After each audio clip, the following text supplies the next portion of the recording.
ശക്തമായ സിഹർ കാരണം വളരെയധികം പ്രയാസങ്ങൾ അനുഭവിച്ചു കൊണ്ടിരിക്കുന്ന എത്രയോ ആളുകളുണ്ട്. സിഹറുമായി ബന്ധപ്പെട്ട് ഇതിനോടകം തന്നെ നിരവധി വീഡിയോസുകൾ നമ്മൾ ചെയ്തിട്ടുണ്ട്. ഓരോ വീഡിയോസിലും വ്യത്യസ്തങ്ങളായ അമലുകൾ പരിചയപ്പെടുത്തിയിട്ടുണ്ട്.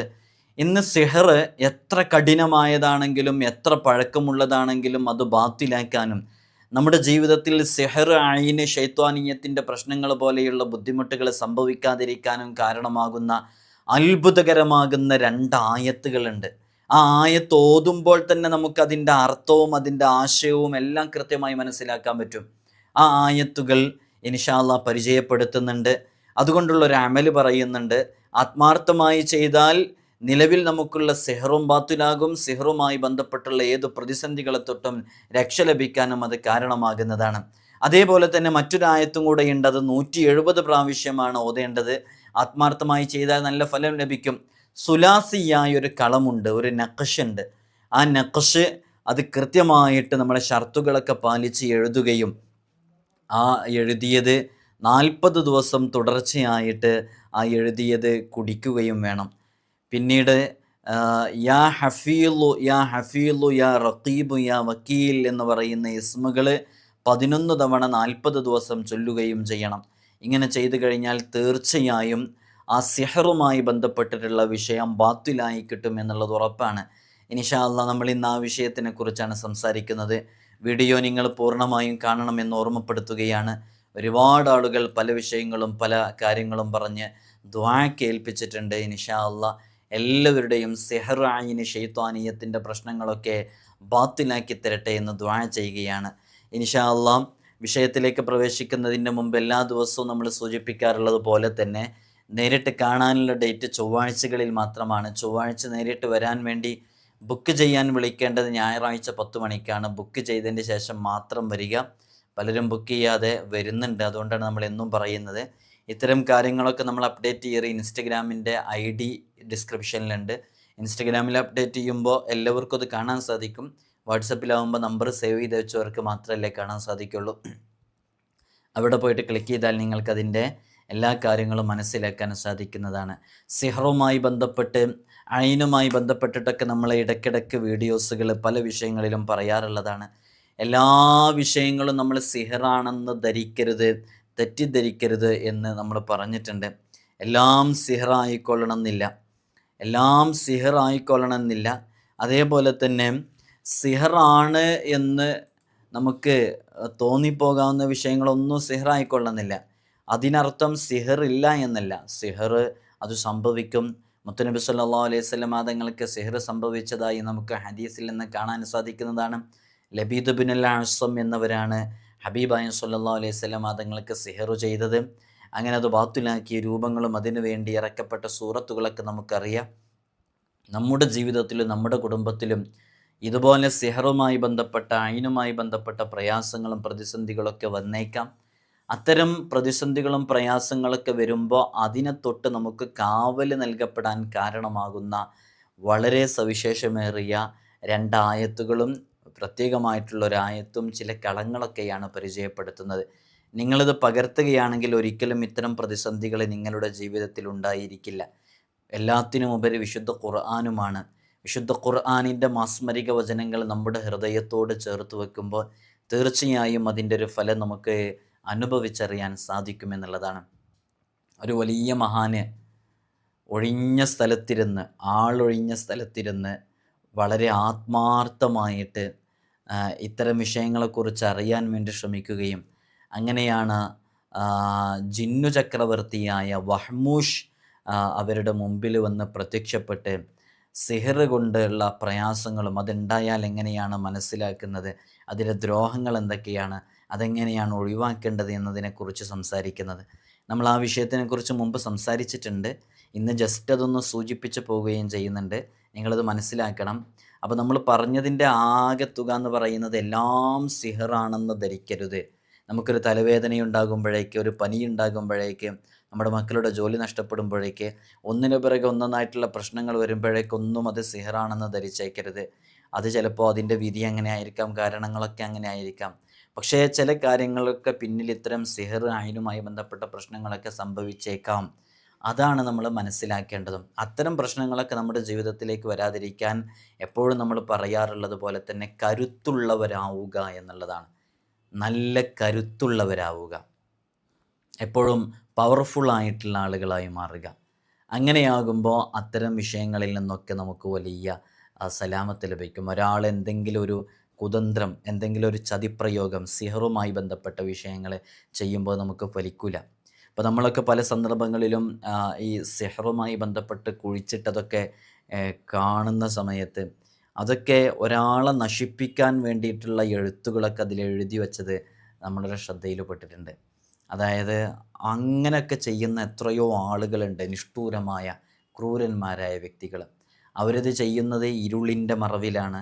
അവരത് ചെയ്യുന്നത് പലപ്പോഴും അത് ഈർപ്പമുള്ള സ്ഥലങ്ങളിൽ വെച്ച് അതിനെ പ്രത്യേകമായിട്ടുള്ള ചില ശക്തികളെയൊക്കെ ഉപയോഗപ്പെടുത്തിയിട്ട് ആ രൂപത്തിലൊക്കെ ചെയ്ത് മനുഷ്യനെ നശിപ്പിക്കാൻ വേണ്ടി ചെയ്യുന്ന എത്രയോ ആളുകളുണ്ട്. സിഹർ നമ്മൾ പലപ്പോഴും അതിനെക്കുറിച്ച് ഓർമ്മപ്പെടുത്തിയിട്ടുണ്ട്. അത് വൻ പാപമാണ്, അത് വലിയ പാതകമാണ്, നിൻ്റെ ദുനിയാവും ആഖിറവും നഷ്ടപ്പെടാൻ കാരണമാകുന്നതാണ്. നിനക്കൊരാളോട് ദേഷ്യമുണ്ടെങ്കിലോ വൈരാഗ്യമുണ്ടെങ്കിലോ അയാളോട് വെറുപ്പുണ്ടെങ്കിലോ സിഹർ ചെയ്ത് അയാളെ നശിപ്പിക്കാൻ വേണ്ടി ശ്രമിക്കുന്നത് നീ തന്നെ നശിക്കാനും നിൻ്റെ ജീവിതം അത് വലിയ പ്രയാസത്തിലകപ്പെടാനും കാരണമാകും. എല്ലാത്തിനുമുപരി നാളെ പാരത്രിക ലോകത്ത്, പരലോകത്ത് ചെല്ലുമ്പോൾ നമുക്കൊക്കെ അതുമായി ബന്ധപ്പെട്ട് വലിയ ബുദ്ധിമുട്ട് അനുഭവിക്കാനും കാരണമാകും എന്നുള്ളതാണ്. അതുകൊണ്ട് അത്തരം ചിന്തകളുമായി പ്രവർത്തനങ്ങളുമായിട്ടൊക്കെ മുന്നോട്ട് പോകുന്നവർ പൂർണ്ണമായും അതിൽ നിന്നും മാറി നിൽക്കാൻ ഈ വാക്കോടുകൂടെ ശ്രമിക്കണം.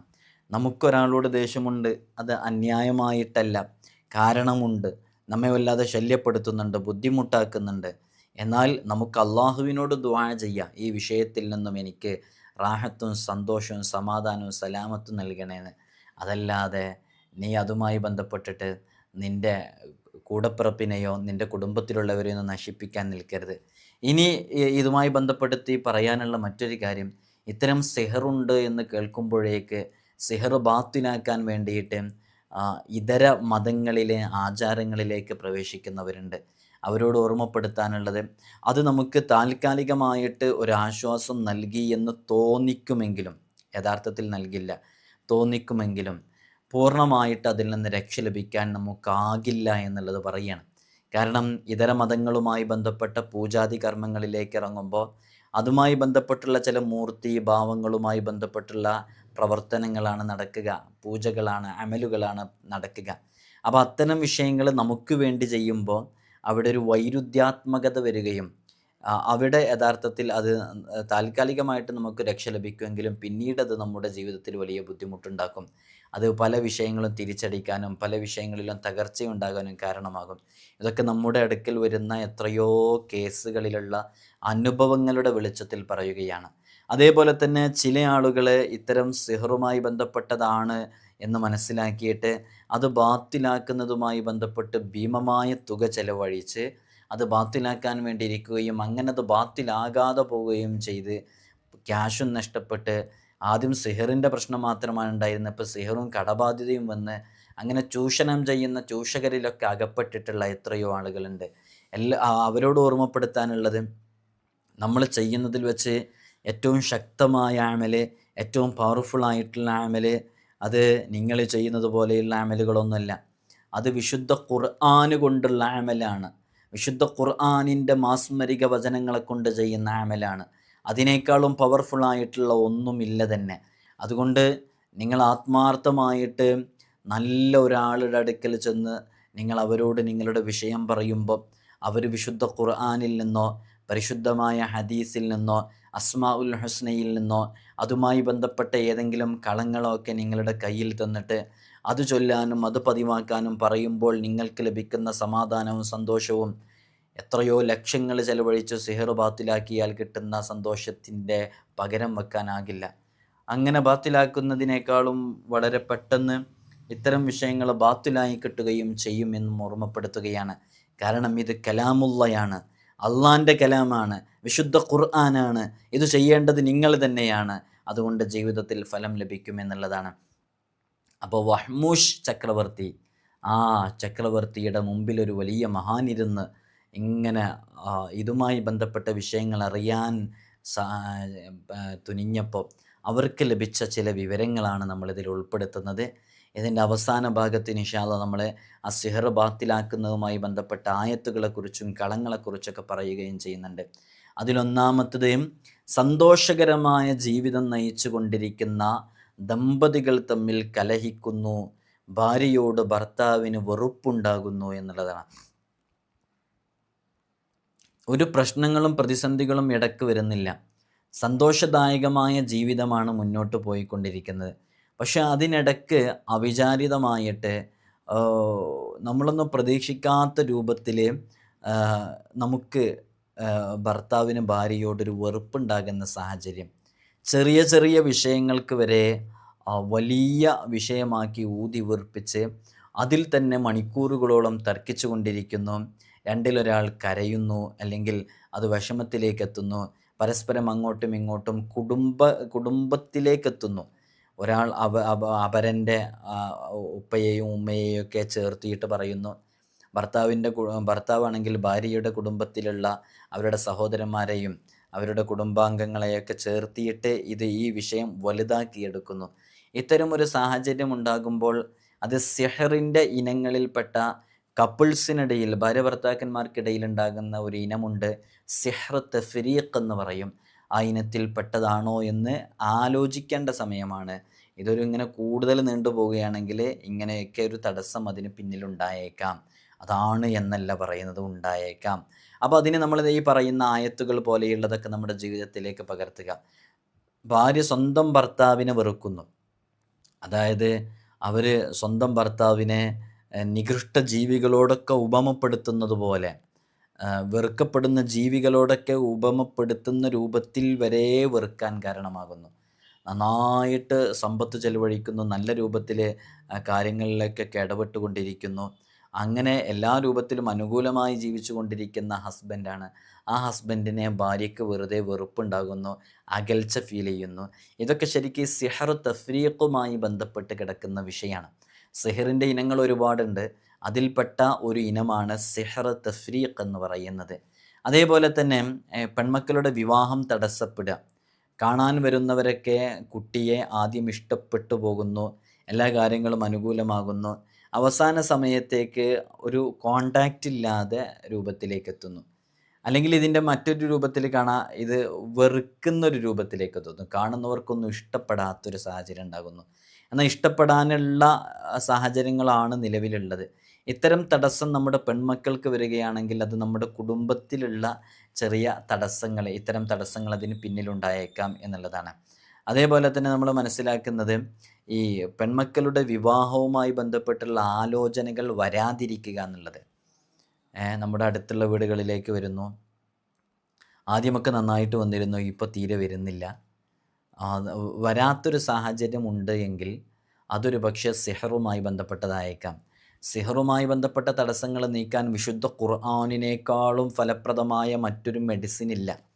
അതുകൊണ്ട് ആ രൂപത്തിലേക്ക് നീങ്ങിയാൽ വളരെ പെട്ടെന്ന് അത് ബാത്തിലാക്കാൻ കാരണമാകുന്നുള്ളതാണ്. അതേപോലെ തന്നെ വീട്ടിലുള്ള ഭാര്യയോടും മക്കളോടൊക്കെ വെറുപ്പ് ഇങ്ങനെ തോന്നുക. അങ്ങനെ വെറുപ്പ് തോന്നിക്കൊണ്ടിരിക്കുന്നു എന്ന് മാത്രമല്ല, അവരോട് ചെറിയ വിഷയങ്ങൾക്ക് വരെ വഴക്കിട്ടുകൊണ്ടിരിക്കുക. ഒന്നിനും അറിയാത്ത പറക്കമുറ്റാത്ത മക്കളോട് വരെ വെറുതെ ആവശ്യമില്ലാതെ തർക്കിച്ചുകൊണ്ടിരിക്കുക, വാദിച്ചുകൊണ്ടിരിക്കുക, ശകാരിച്ചുകൊണ്ടിരിക്കുക, അവരോട് വഴക്കുണ്ടാക്കിക്കൊണ്ടിരിക്കുക. അവരോട് വെറുപ്പുണ്ടായിട്ടാണ് ഇതൊക്കെ വരുന്നത്. അത്തരം വെറുപ്പ് വെറുതെ അകാരണമായിട്ട് വരുന്നു എന്നുണ്ടെങ്കിൽ അത് വളരെയധികം ശ്രദ്ധിക്കേണ്ടതാണ്. നമ്മുടെ വീട്ടിലുള്ള പെറ്റ്സ് ഉണ്ടല്ലോ, വളർത്തുമൃഗങ്ങൾ, ഇത്തരം വിഷയങ്ങളിലൊക്കെ അതിങ്ങനെ പെട്ടെന്നിങ്ങനെ ജീവൻ നഷ്ടപ്പെട്ടുകൊണ്ടിരിക്കുക.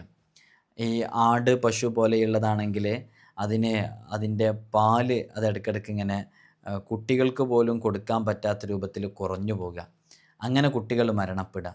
ഇതൊക്കെ ശരിക്കും ഇതുമായി ബന്ധപ്പെട്ട ചില ലക്ഷണങ്ങളുമായി ചേർത്തിയിട്ട് പറയപ്പെടുന്നതാണ്. അതേപോലെ തന്നെ ഈ സിഹറുമായി ബന്ധപ്പെട്ടുള്ള വിഷയങ്ങളൊക്കെ ഒരുപക്ഷെ സ്റ്റാർട്ടിങ് അങ്ങനെയായിരിക്കാം. നമ്മിലേക്കൊക്കെ എത്തുന്നതിൻ്റെ മുമ്പ് നമ്മുടെ ഓരം ചുറ്റി നിൽക്കുന്ന ചില ജീവികളിലൂടെയൊക്കെ ആയിരിക്കും നമുക്കതിൻ്റെ അടയാളങ്ങൾ തിരിച്ചറിയാൻ സാധിക്കുക. അപ്പോൾ അങ്ങനെ സംഭവിച്ചുകൊണ്ടിരിക്കുക. ഈ നാൽക്കാലികൾക്കൊക്കെ പ്രത്യേകിച്ച് ഇത്തരം വിഷയങ്ങളൊക്കെ വരികയാണെങ്കിൽ അത് എന്താ പാലുള്ള മൃഗങ്ങളുടെ പാല് കുറഞ്ഞു പോകുക, പശുക്കളുടെ കകിടിൽ യഥേഷ്ടം പാൽ ചുരത്തുന്നുണ്ടാവും, പക്ഷെ അത് കറക്കാൻ സമ്മതിക്കാതിരിക്കുക. എപ്പോഴെങ്കിലുമൊക്കെ അല്ല, അത് സ്ഥിരമായിട്ടങ്ങനെ സംഭവിക്കുന്നുണ്ടെങ്കിൽ ഇങ്ങനെയുള്ള വിഷയങ്ങളുമായി ബന്ധപ്പെട്ട് നമ്മൾ തടസ്സങ്ങൾ കാണുമ്പോൾ ഇതൊക്കെ ഇതുമായി ചേർത്ത് വായിക്കാവുന്ന ചില ലക്ഷണങ്ങളായിട്ട് പറയുന്നുണ്ട്. അതേപോലെ തന്നെ കപ്പിൾസ് അവർ തമ്മിൽ ഒരു ഫിസിക്കൽ അറ്റാച്ച്മെൻറ്റ് കിട്ടാതിരിക്കാം, ശാരീരികമായിട്ട് അവർക്ക് യോജിക്കാൻ കഴിയാതിരിക്കാം. ഇത്തരം ഫിസിക്കൽ അറ്റാച്ച്മെൻറ്റിന്, ശാരീരികമായി ചേരുന്നതിന്, അവർക്ക് യോജിക്കുന്നതിന്, ഒരുമിച്ച് കിടക്കുന്നതിനൊക്കെ അവർക്ക് അതൃപ്തി ഇങ്ങനെ ഉണ്ടാവുക, പരസ്പരം അങ്ങോട്ടും ഇങ്ങോട്ടും തിരിഞ്ഞെടുക്കുന്നത് കൂടുതലായിട്ടുണ്ടാവുക, സെപ്പറേറ്റ് ആയിട്ട് കിടക്കുന്ന സാഹചര്യങ്ങൾ ഉണ്ടാവുക. ഇങ്ങനെയുള്ള അത് രണ്ടു പേർക്കും അങ്ങോട്ടും ഇങ്ങോട്ടും ഉണ്ടാകുന്നത് ഇത്തരം തടസ്സങ്ങൾ കാരണമായിട്ട് സംഭവിച്ചേക്കാം എന്നുള്ളതാണ്. അടുത്തിരുന്നവർ തന്നെ, നല്ല സൗഹൃദ ബന്ധത്തിലിരുന്നവർ നമ്മുടെ കുടുംബത്തിൽ നിന്ന് പെട്ടെന്ന് ഇങ്ങനെ അകന്നു പോകുന്ന പോലെ ഫീൽ ചെയ്യുന്നുണ്ടെങ്കിൽ അത് ഇത്തരം തടസ്സങ്ങളുമായി ബന്ധപ്പെട്ടതാണ്. അപ്പോൾ നമ്മളോട് ഒരു ബിസിനസ്സിലേക്ക് കച്ചവടം ചെയ്യാൻ വേണ്ടിയിട്ട് ബിസിനസ്സിലേക്ക് ഇൻവെസ്റ്റ് ചെയ്യാമെന്ന് പറഞ്ഞ ആളുണ്ടായിരുന്നു, അതിലേക്ക് ഫണ്ട് തരാമെന്ന് പറഞ്ഞ ആളുണ്ടായിരുന്നു, നല്ല സൗഹൃദ ബന്ധത്തിലായിരുന്നു, പെട്ടെന്ന് അത് അകന്നു പോകുന്നു, ആ സൗഹൃദ ബന്ധം വഷളാകുന്നു, അത് തളരുന്നു. ഇങ്ങനെയുള്ള വിഷയങ്ങളിലേക്കൊക്കെ ഇറങ്ങുമ്പോൾ അത് സിഹറുമായി ബന്ധപ്പെട്ട വിഷയങ്ങളായിരിക്കാം. അതേപോലെ തന്നെ ഈ പ്രഗ്നൻസിയുമായി ബന്ധപ്പെട്ട് ഒരു ഡിലേ ഇങ്ങനെ കുറേ സമയം ഉണ്ടായിരിക്കുക. നമ്മൾ മെഡിക്കൽ കാണിച്ചു, മെഡിസിനൊക്കെ കഴിച്ചു, ഡോക്ടറെ കാണിച്ചു, അതിൻ്റെ എല്ലാ കാര്യങ്ങളും അനുകൂലമാണ്, അല്ലെങ്കിൽ ചില തടസ്സങ്ങളുണ്ട്, ആ തടസ്സങ്ങൾ ഡോക്ടർ പറഞ്ഞ മെഡിസിൻ കഴിച്ചിട്ടും മാറുന്നില്ല, അതേപോലെ തന്നെ അതിനുള്ള ട്രീറ്റ്മെൻറ്റ് എടുത്തിട്ടും അതിലൊരു ഫലം കാണുന്നില്ല, പീരിയഡ്സിൻ്റെ സൈക്കിളൊക്കെ ആകെ തെറ്റിക്കിടക്കുക, അത് എപ്പോഴെങ്കിലും തെറ്റുന്നതിനെക്കുറിച്ചല്ല, സ്ഥിരമായിട്ടത് ഇറഗുലറായി കിടക്കുക, അതിനുള്ള ഓൾട്ടർനേറ്റീവ് സൊല്യൂഷൻസ് ഒന്നും നമ്മൾ ട്രൈ ചെയ്തിട്ടത് സക്സസ് ആവുന്നില്ല. ഇത്തരം സംഭവങ്ങളൊക്കെ ഉണ്ടാകുക, അതൊക്കെ സിഹറുമായി ബന്ധപ്പെട്ട തടസ്സങ്ങളായേക്കാം. അതേപോലെ തന്നെ നമ്മുടെ ജോലിയുമായി ബന്ധപ്പെട്ട് ഒരു ബ്ലോക്ക്, അത് അനന്തമായി വരിക. ഇടയ്ക്കിടയ്ക്കൊക്കെ പലർക്കും ജോലിയുമായി ബന്ധപ്പെട്ട തടസ്സങ്ങളുണ്ടാകും, ഇതിങ്ങനെ അനന്തമായി ഉണ്ടായിരിക്കാം. നമുക്ക് ഈ ഏതെങ്കിലും പ്രധാനപ്പെട്ട ഒരു എക്സാം അറ്റൻഡ് ചെയ്യാൻ വേണ്ടി ശ്രമിക്കുമ്പോൾ, അല്ലെങ്കിൽ ഒരു പ്രധാനപ്പെട്ട കോഴ്സിന് ട്രൈ ചെയ്യാൻ വേണ്ടി ശ്രമിക്കുമ്പോൾ അതിലിങ്ങനെ ഒരു തടസ്സം വന്നുകൊണ്ടിരിക്കുക, നേരിട്ടുകൊണ്ടിരിക്കുക. അങ്ങനെയുള്ള സംഗതികളൊക്കെ സിഹറുമായി ബന്ധപ്പെട്ട തടസ്സങ്ങളായേക്കാം, ആണെന്നല്ല, ആകാനുള്ള സാധ്യതയുണ്ട്. അപ്പോൾ നമ്മളെന്താ ഇതാണോ അല്ലെന്നൊന്നും നിങ്ങൾക്കിപ്പോൾ എവിടെയെങ്കിലും പോയാൽ അല്ലെങ്കിൽ ഒന്ന് ചിലപ്പോൾ അറിയാൻ പറ്റുന്നില്ല എന്നുണ്ടെങ്കിൽ നമ്മളിപ്പോൾ പറയാൻ പോകുന്ന ആയത്തുകളൊക്കെ ജീവിതത്തിലേക്ക് പകർത്തിയാൽ നല്ല റിസൾട്ട് അത് കാരണമായിട്ട് ലഭിക്കും എന്നുള്ളതാണ്. നമുക്ക് നല്ല വരവുണ്ട്, നല്ലോണം റവന്യൂ ഇൻകം നമുക്ക് വരുന്നുണ്ട്, പക്ഷെ അത് ഒന്നിനും തികയാതിരിക്കുകയും അത് നിലനിൽക്കാതിരിക്കുകയും ചെയ്യുക എന്നുള്ളത് യഥാർത്ഥത്തിലൊരു തടസ്സമാണ്. നല്ല വരുമാനമുണ്ട്, മാസത്തിലൊരു 1,00,000 രൂപയുടെ അടുത്ത്, 50,000 രൂപയുടെ അടുക്കൽ, 30,000 രൂപയുടെ അടുക്കലൊക്കെ നമുക്ക് സാലറി കിട്ടുന്നുണ്ട്, കാര്യമായിട്ട് ചിലവ് എന്താണെന്നൊന്നും പറയാൻ പറ്റുന്നില്ല, പക്ഷെ അത് കൃത്യമായിട്ട് ചിലവിന് ഉപയോഗിക്കാൻ പറ്റാത്ത സാഹചര്യം ഉണ്ടാവുക, അത് കിട്ടാതിരിക്കുക, ഉപയോഗിക്കാൻ പറ്റാതിരിക്കുക, ഇതൊക്കെ സിഹറുമായി ബന്ധപ്പെട്ട തടസ്സങ്ങളുടെ കൂട്ടത്തിൽപ്പെട്ടതാണ്. വലിയ വലിയ അനുഗ്രഹങ്ങളൊക്കെ, ഭാഗ്യങ്ങളൊക്കെ, വലിയ വലിയ സഹായങ്ങളൊക്കെ മറ്റുള്ളവരിൽ നിന്ന് ലഭിച്ചിരുന്നു, അത് പെട്ടെന്ന് നിലച്ചു പോവുക, നമ്മൾ വീട്ടിൽ ഇരിക്കാനുള്ള ഒരു താല്പര്യം ഉണ്ടാവാതിരിക്കുക എന്നുള്ളത്, ഇത് പ്രധാനപ്പെട്ടൊരു വിഷയമാണ്. വീട്ടിൽ ഇരിക്കാനുള്ളൊരു താല്പര്യം ഉണ്ടാവാതിരിക്കുക എന്നുള്ളത്, എപ്പോഴും വീട്ടിൽ നിന്ന് പുറത്ത് പോകണമെന്ന് ഇങ്ങനെ തോന്നിക്കൊണ്ടേയിരിക്കുക, അത് യഥാർത്ഥത്തിൽ ഇങ്ങനെ ഒരു യാത്രാ മൈൻഡ് ആ രൂപത്തിലല്ല, ഇങ്ങനെ വീട്ടിലൊരു നിന്നൊരു നിൽക്കപ്പൊറുതി ഇല്ല എന്നൊക്കെ നമ്മൾ പറയൂലേ, ഒരു പൊറുതികേടുണ്ടാവുക, ഇത്തരം തടസ്സങ്ങൾ ഉണ്ടാവുക, കുടുംബത്തിലുള്ള ഐക്യം പൂർണ്ണമായിട്ടും തകരുക, ഇങ്ങനെയുള്ള വിഷയങ്ങളൊക്കെ നമുക്ക് സംഭവിക്കുന്നത് സിഹറുമായി ബന്ധപ്പെട്ട തടസ്സങ്ങളുടെ ഭാഗമായിട്ടായേക്കാം. അതുകൊണ്ട് അത് വളരെയധികം ശ്രദ്ധിച്ചിട്ടാണ് നമ്മൾ ചെയ്യേണ്ടത്. പിന്നെ അതേപോലെ തന്നെ നമുക്ക് അകാരണമായിട്ട് വെയിറ്റ് ലോസ് ഉണ്ടാവുക എന്നുള്ളത്, അത് അയിനുമായി ബന്ധപ്പെട്ടതാകാം, സിഹറുമായി ബന്ധപ്പെട്ടതാകാം. ഒരു മാസം കൊണ്ടൊക്കെ നമ്മളൊരു പ്രത്യേക വർക്കൗട്ടോ അല്ലെങ്കിൽ ഡയറ്റോ ഒന്നും ചെയ്യാതെ, അല്ലെങ്കിൽ എന്തെങ്കിലും രോഗത്തിൻ്റെ പിന്നിലോ അങ്ങനെയൊന്നുമില്ല, ഒരു അകാരണമായിട്ട് ഒരു അബ്നോർമാലിറ്റി വെയിറ്റ് ലോസ് ഇങ്ങനെ വന്നുകൊണ്ടിരിക്കുന്നു. ഒരു 3 കിലോ, ഒരു 65 കിലോനുള്ള ആൾ പെട്ടെന്നൊരു 61 കിലോന്, 60 കിലോന് 59 കിലോനിലേക്ക് മാറുന്നു, ശരീരം ക്ഷയിച്ചു പോകുന്നു, ശോഷിച്ചു പോകുന്നു, ഒന്നും ചെയ്യാൻ കഴിയാതെ വരുന്നു. ഇതൊക്കെ സിഹറുമായി ബന്ധപ്പെട്ട തടസ്സങ്ങളിൽ പെട്ടതാണ്. അതേപോലെ തന്നെ നല്ല ജോലിയുണ്ട്, നല്ല സാലറി ഉണ്ട്, നല്ല സന്തോഷം നൽകുന്ന ജോലിയാണ്. പക്ഷെ അതിലേക്ക് പോകാനുള്ള മടി ഇങ്ങനെ വന്നുകൊണ്ടിരിക്കുക. അവനെങ്ങനെയൊക്കെയോ അങ്ങ് മാറ്റി ഒരുങ്ങി കുളിച്ച് റെഡിയായി പോകുന്നതാണ്, അല്ലാതെ അതങ്ങനെ പോകാൻ തോന്നിയിട്ട് പോകുന്നതല്ല. ഇതൊക്കെ സിഹറുമായി ബന്ധപ്പെട്ടിട്ട് തുടക്കത്തിലുണ്ടാകുന്ന ചില അടയാളങ്ങളാണ്. അതേപോലെ തന്നെ നമ്മുടെ വേണ്ടപ്പെട്ടവരോടും നമ്മുടെ അടുത്തുള്ളവരോടും ഉടയവരോടും ഉറ്റവരോടൊക്കെ ആവശ്യമില്ലാതെ കലഹിക്കേണ്ടി വരിക, എല്ലാവരെയും സംശയത്തോടെയും വെറുപ്പോടെയും വീക്ഷിക്കുക, ഇതൊക്കെ നമ്മിലുണ്ടാകുന്ന ചില ബുദ്ധിമുട്ടുകളാണ്. അതുകൊണ്ടൊക്കെ നമുക്ക് വളരെയധികം പ്രത്യാഘാതങ്ങൾ നമ്മുടെ ജീവിതത്തിൽ ഉണ്ടാകും. പിന്നെ മറ്റൊന്നാണ്, ഇത് എപ്പോഴും ഉള്ളതല്ല, എന്നാലും നമ്മൾ ശ്രദ്ധിക്കേണ്ട ഒരു വിഷയമാണ്, ആരോടും മിണ്ടാതെ ഏകനായിട്ട് ഒറ്റയ്ക്കിരുന്ന് കഴിഞ്ഞുകൂടാൻ ഇഷ്ടപ്പെടുക എന്നുള്ളത്. എപ്പോഴും ഇങ്ങനെ ഒറ്റയ്ക്കിരിക്കാൻ തോന്നുക, ആ ഒരു ഡിപ്രഷൻ്റെ സ്റ്റേജിലേക്കൊക്കെ എത്തി എന്ന രൂപത്തിലേക്കൊക്കെ ആവുക, സ്വയം ഇങ്ങനെ ഓരോന്നിങ്ങനെ പിറുപിറുത്തുകൊണ്ടിരിക്കുക, എപ്പോഴും മറ്റുള്ളവരുടെ ഉയർച്ചയെക്കുറിച്ചും മറ്റുള്ളവരുടെ വളർച്ചയെക്കുറിച്ചൊക്കെ നമുക്ക് ആദ്യം ഉണ്ടാകുക. ഇതൊക്കെ യഥാർത്ഥത്തിൽ സിഹറുമായി ബന്ധപ്പെട്ട് നമ്മൾ മനസ്സിലാക്കുമ്പോൾ അതുമായി ബന്ധപ്പെട്ട ചില തടസ്സങ്ങളിൽ പെട്ടതാണത്. അപ്പോൾ നമ്മൾ കൃത്യമായിട്ട് മനസ്സിലാക്കണം.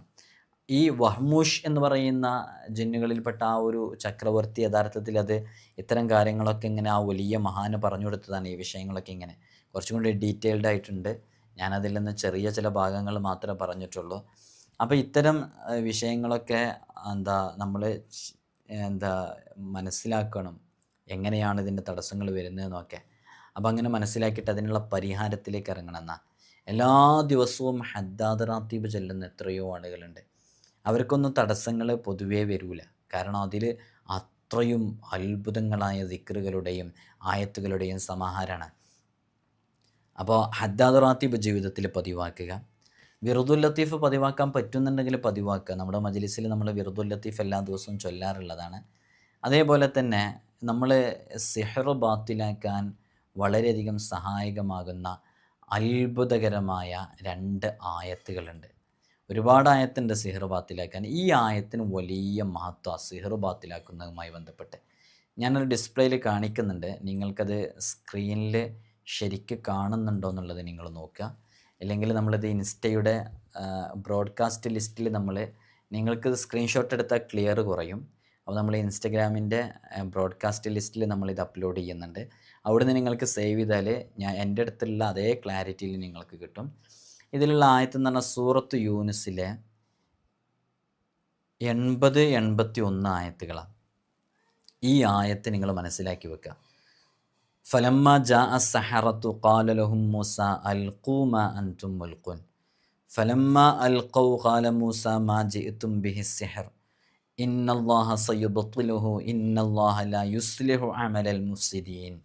ഈ ആയത്ത് വളരെയധികം പവർഫുള്ളായിട്ടുള്ള ആയത്താണ്. ഈ ആയത്ത് സിഹ്ർ ബാത്തിലാക്കുന്നതുമായി ബന്ധപ്പെട്ട് നല്ല ഫലം ലഭിക്കുന്ന ആയത്താണ്. ഇതെങ്ങനെയാണ് ചെയ്യേണ്ടതെന്നറിയോ? ഇത് നിങ്ങൾക്കിനി കിട്ടുന്ന ഈ സൂറത്ത് യൂനുസിലെ 80-81 ആയത്തുകൾ നോക്കിയാൽ മതി. ഇത് നമ്മൾ പതിവായിട്ട് ഈ ആയത്തുകൾ കാണാതെ പഠിച്ചു വെക്കുകയും ഇത് ഓതുകയും ചെയ്യുക. അല്ല എന്നുണ്ടെങ്കിൽ ഇത് ഓതിയിട്ടുള്ള വെള്ളം കുടിക്കുക, എന്നും രാവിലെ തന്നെ കുടിക്കുക. അള്ളാഹുവിനോട് സിഹർ ബാത്തിലാക്കാൻ വേണ്ടി, ഇത്തരം തടസ്സങ്ങൾ വരാതിരിക്കാൻ വേണ്ടി ദുആ ചെയ്യുക. അതേപോലെ തന്നെ മറ്റൊന്നാണ് ആയത്തുൽ കുർസിയെ, അത് 170 പ്രാവശ്യം ഓതുക. അപ്പോൾ അത് ഓതുകയോ അത് ഊതിയ വെള്ളം കുടിക്കുകയോ ഒക്കെ ചെയ്യാം. അപ്പോൾ ഏറ്റവും നല്ലത് അത് 170 പ്രാവശ്യം ഓതിയിട്ട് ആ വെള്ളം ഒന്ന് കുടിക്കാൻ വേണ്ടി ശ്രമിക്കാം. അതേപോലെ തന്നെ ഇത് പാത്രത്തിൽ എഴുതിയിട്ട് അത് നമുക്ക് മായ്ച്ചു കുടിക്കുകയും ചെയ്യാവുന്നതാണ്. സിഹറിന് അത്ഭുതകരമായിട്ടുള്ള മറ്റൊരു പ്രയോഗമുണ്ട് സിഹർ ബാത്തിലാക്കാൻ കാരണമാകുന്ന. അത് എങ്ങനെയെന്ന് ചോദിച്ചാൽ, ഒരു കളുണ്ട്, സുലാസിയായ കളാണ്. ആ കളത്തിൻ്റെ നമ്മളിങ്ങനെ സുലാസിയായ കളം എന്ന് പറഞ്ഞാൽ അത് കൃത്യമായിട്ട് ആ കള അതുപോലെ തന്നെ വരയ്ക്കണം. അതിൽ ചില സംഖ്യകൾ എഴുതാനുണ്ട്. ആ സംഖ്യകൾ വളരെ പ്രധാനപ്പെട്ട ആയതുകളാണ്. അത് കൃത്യമായിട്ട് എഴുതിയിട്ട് അതിൻ്റെ താഴെ യാ ഹഫീലു യാ ഹഫീലു യാ റഖീബു യാ വക്കീൽ എന്നുള്ള എഴുതണം. അങ്ങനെ എഴുതിയിട്ട് അത് കൃത്യമായിട്ട് എഴുതി മായ്ച്ച് 40 ദിവസം തുടർച്ചയായിട്ട് കുടിക്കണം. ഈ സുബഹിക്ക് ശേഷം നമ്മളിപ്പോൾ ഈ പറഞ്ഞ ഈ ഒരു ഇസ്മുകളുണ്ടല്ലോ, യാ ഹഫീലു യാ ഹഫീൽ യാ റഖീബു യാ വക്കീൽ എന്നുള്ളത്, ഇത് വളരെ ആത്മാർത്ഥമായിട്ട് 11 തവണ ചൊല്ലുന്നത് 40 ദിവസം പതിവാക്കുകയും ചെയ്യണം. അങ്ങനെയാകുമ്പോൾ സിഹറുമായി ബന്ധപ്പെട്ടുള്ള തടസ്സങ്ങളൊക്കെ നീങ്ങുമെന്നുള്ളത് ഷുവറാണ്. ഇത് നമ്മളൊക്കെ ഇത് എഴുതുമ്പോഴും ഇത് ചെയ്യുമ്പോഴൊക്കെ നല്ല ഇത്തരം വിഷയങ്ങളുമായി ബന്ധപ്പെട്ട് നമുക്ക് കംഫർട്ടബിളായി തോന്നുന്ന നല്ല രൂപത്തിൽ നിസ്കാരങ്ങളൊക്കെ നിലനിർത്തി ജീവിക്കുന്ന ആളുകളെ കൊണ്ട് എഴുതിപ്പിക്കാനൊക്കെ ശ്രമിക്കുക. അത് കൂടുതൽ ഫലം ലഭിക്കാൻ കാരണമാകും. 3 നിബന്ധനകൾ പൊതുവേ ഇതിന് പറയാറുണ്ട്. ഒന്ന്, ശരീഅത്തനുസരിച്ച് ജീവിക്കുന്നവരായിരിക്കണം. അനുവദനീയമായ സമ്പത്ത് മാത്രമേ അവരുടെ കൈവശമുണ്ടാകാവൂ. സത്യത്തിന് നിലകൊള്ളുന്നവരും കള്ളം പറയുന്നവരാകാതിരിക്കുന്നവരുമാകണം. അപ്പോൾ അങ്ങനെ ആത്മാർത്ഥതയോടുകൂടെ ഇത് ചെയ്ത് നിങ്ങൾ ജീവിതത്തിൽ ഒരിക്കലെങ്കിലും ചെയ്തു നോക്കൂ. പല സ്ഥലങ്ങളിലും പോയിട്ട് സിഹ്റ് ബാത്തിലായില്ല എന്നൊക്കെ പറഞ്ഞ് വളരെയധികം പ്രയാസങ്ങൾ പറഞ്ഞുകൊണ്ടിരിക്കുന്ന എത്രയോ ആളുകളുണ്ട്. അവർക്കൊക്കെ നല്ല ഫലം ലഭിക്കാൻ കാരണമാകുന്ന അത്ഭുതകരമാകുന്ന ഒരു അമലാണ്. ഇൻഷാ അല്ലാഹ് ഈ കാര്യങ്ങളൊക്കെ മനസ്സിലാക്കുക. എല്ലാം സിഹറായിക്കൊള്ളണമെന്നില്ല, എന്നാൽ സിഹർ ഇല്ല എന്നുള്ള നിഷേധിക്കാനും പാടില്ല. എത്രയോ ആളുകൾ സിഹറുമായി ബന്ധപ്പെട്ട് പ്രയാസങ്ങൾ അനുഭവിച്ചുകൊണ്ടിരിക്കുന്നുണ്ട്. കേൾക്കുന്നവരുടെ കൂട്ടത്തിൽ തന്നെ അതുമായി ബന്ധപ്പെട്ട് ബുദ്ധിമുട്ടിലുള്ളവരുണ്ട്. ഇവിടെ തന്നെ നേരിട്ട് വരുന്ന ഒരുപാട് ആളുകളുണ്ട്. അവരിലേക്കൊക്കെ നമ്മൾ പറഞ്ഞു കൊടുക്കാറുണ്ട് പല അമലുകളും. അപ്പോൾ ഇത്തരം തടസ്സങ്ങളും ബുദ്ധിമുട്ടുകളും പ്രയാസങ്ങളും നീക്കം ചെയ്യാൻ വേണ്ടിയിട്ട് നമ്മൾ കരുത്തുള്ളവരാകുക എന്നുള്ളതാണ്. നമ്മൾ പവർഫുൾ ആവുക എന്നുള്ളതാണ്. ഏതു ക്ഷുദ്രശക്തികളും നമ്മിലേക്ക് അടുക്കാതിരിക്കാൻ, ഒരു ശൈത്വാനീയത്തിൻ്റെയും പ്രശ്നങ്ങളുടെയും ബുദ്ധിമുട്ടുകളെയൊക്കെ നമ്മിലേക്ക് വരാതിരിക്കാൻ നമ്മൾ കരുത്തുള്ളവരാവുക. അതിന് ഈ ആയത്തുകളും ഇതൊക്കെ മുറുകെ പിടിക്കുക. അള്ളാഹു നമുക്ക് തൗഫീഖ് നൽകട്ടെ. നമ്മളിപ്പോൾ ഈ കാണിച്ചുകൊണ്ടിരിക്കുന്ന ഈ 2 ആയത്ത് അത് അത്രമേൽ പവർഫുള്ളായിട്ടുള്ള ആയത്താണ്. നിങ്ങൾക്കതിൻ്റെ അർത്ഥം അറിയുമ്പോൾ തന്നെ അറിയാം. ഇന്നല്ലാഹ സയുബ്തിലുഹു, അള്ളാഹുവാണ് ബാത്തിലാക്കുന്നത്. അള്ളാഹു സുബ്ഹാനഹു വ തആല മുഫ്സിദീങ്ങളുടെ അമലിനെ അള്ളാഹു ഇത്തരം കുതന്ത്രങ്ങളും ആഭിചാരക്രിയയും കൂടോത്രമൊക്കെ ചെയ്യുന്ന ആളുകൾ അള്ളാഹു തകർക്കുന്നുള്ളത് ഉറപ്പാണ്. ഈ ആയത്ത് മുറുകെ പിടിക്കുക. അള്ളാഹു